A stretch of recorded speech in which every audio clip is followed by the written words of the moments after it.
It started like any other quiet afternoon in our neighborhood, kids playing outside, sprinklers hissing in the heat, the usual peaceful vibe. But within minutes, everything turned into a nightmare. Two men, dressed like law enforcement, came knocking on my mom's door. They claimed to be from the HOA security team. No one thought to question them. Why would they? They had uniforms, badges, even radios. But they weren't real cops. They weren't even real HOA staff. What happened next changed our lives forever. They forced their way inside, accusing my mom of some ridiculous HOA violation. When she tried to ask questions, things escalated fast. The situation spiraled out of control, and by the time it was over, my mom had 28 broken bones. Yes, *28 asterisk. She's been in and out of the hospital for months. It was brutal, terrifying, and completely senseless. Turns out, these guys were part of a larger scam targeting homeowners, pretending to be officials and using fear to control and exploit people. Now, they're behind bars and facing the possibility of spending the rest of their lives in prison. But how did no one see this coming? How did fake cops gain this much power? And what else are they hiding? Stick around, because the full story will leave you speechless. This wasn't just some random act of violence. These fake HOA enforcers have been showing up around our neighborhood for weeks. At first, it was little things, people getting strange notices on their doors, warnings about fences being too high, or mailboxes violating code. Most folks just thought the HOA was cracking down, even though nobody could remember voting on any new rules. The uniforms looked legit, and they talked with confidence, like they knew exactly what they were doing. But looking back now, it's clear, it was all part of their act. My mom, being the kind of person who doesn't back down when something feels off, started asking questions.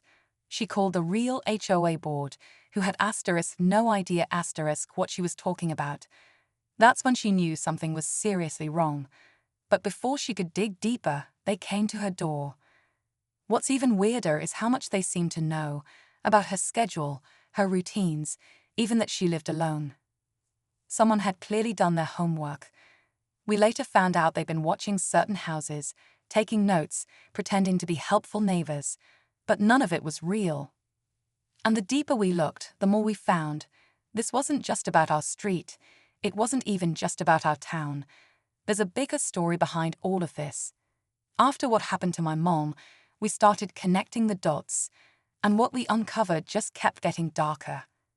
We found out at least 5 other families in nearby neighborhoods had similar experiences. Most of them were too scared to speak up. A single dad down the street got threatened with fines over unauthorized renovations, even though he hadn't touched his house in years. An elderly couple said the fake HOA officers forced their way into their home, claiming to inspect a gas leak that didn't exist. Everyone was being targeted differently, but the pattern was always the same: fake authority, real intimidation. We started looking into the background of these men. Turns out their IDs were completely fake, but the equipment, it was real. Tactical gear, radios synced to local channels, even security-style body cams. That's when it hit us. This wasn't just some two-man scam.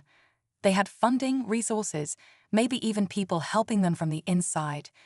Meanwhile, the actual HOA board claimed they had no control. But one of the board members mysteriously resigned the week after the attack on my mom. No explanation, no warning, just gone. We tried reaching out to the local police, but the investigation moved painfully slow.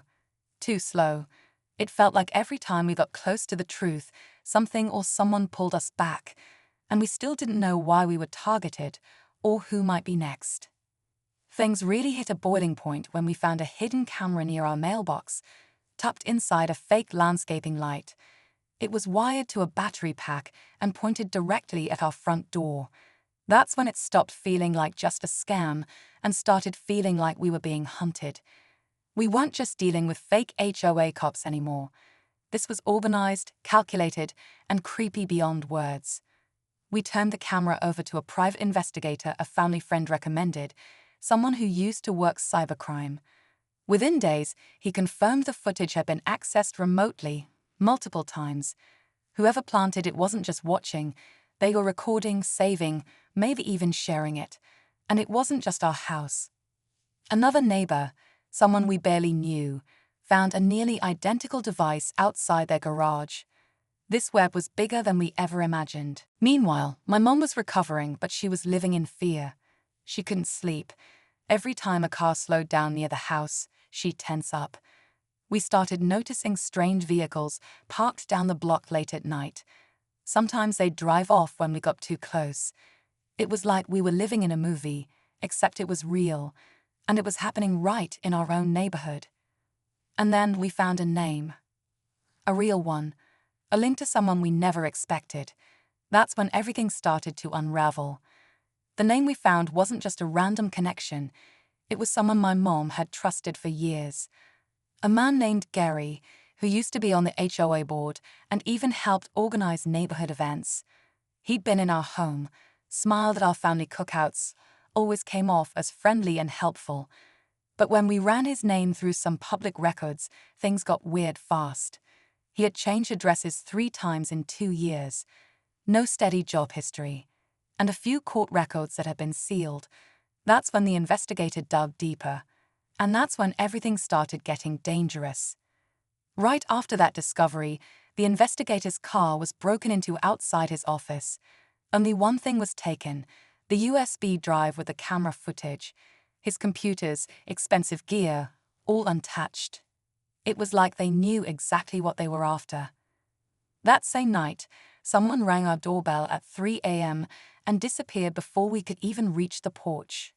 No note, no package, just silence and a car speeding off. The police were finally taking things more seriously now, but it still felt like we were one step behind whoever was orchestrating this.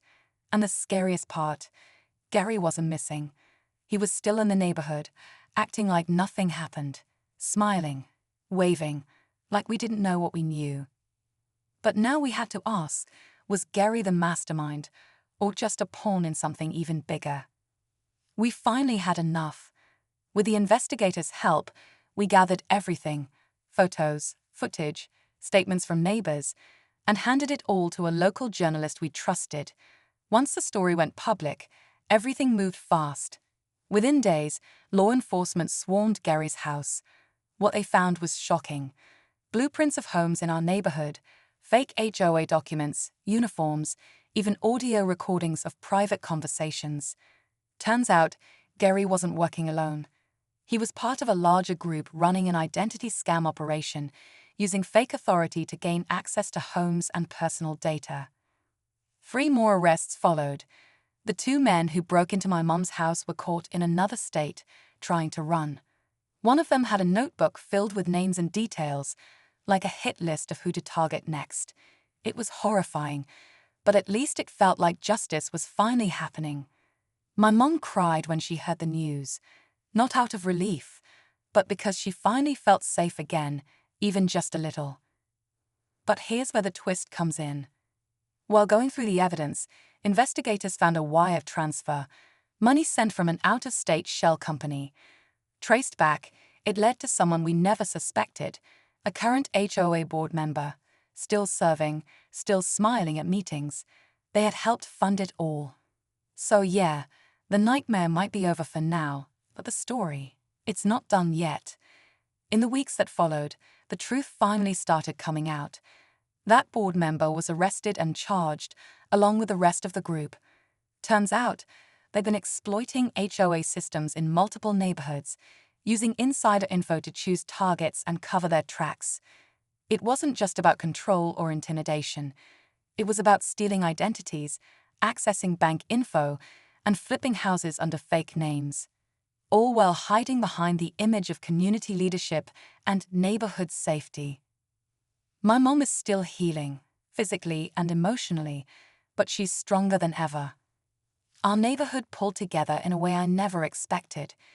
People started talking, sharing stories, standing up. We got a new HOA board. We installed real security. And maybe most importantly, we learned to ask questions, to trust our gut when something doesn't feel right. This whole experience taught us that not everyone wearing a badge is who they say they are, and sometimes the real danger comes from those pretending to protect you. If your gut says something's off, listen. Thanks for sticking with us through this insane journey. Stay aware, ask questions, and always protect your people. You never know what's hiding behind the next friendly face.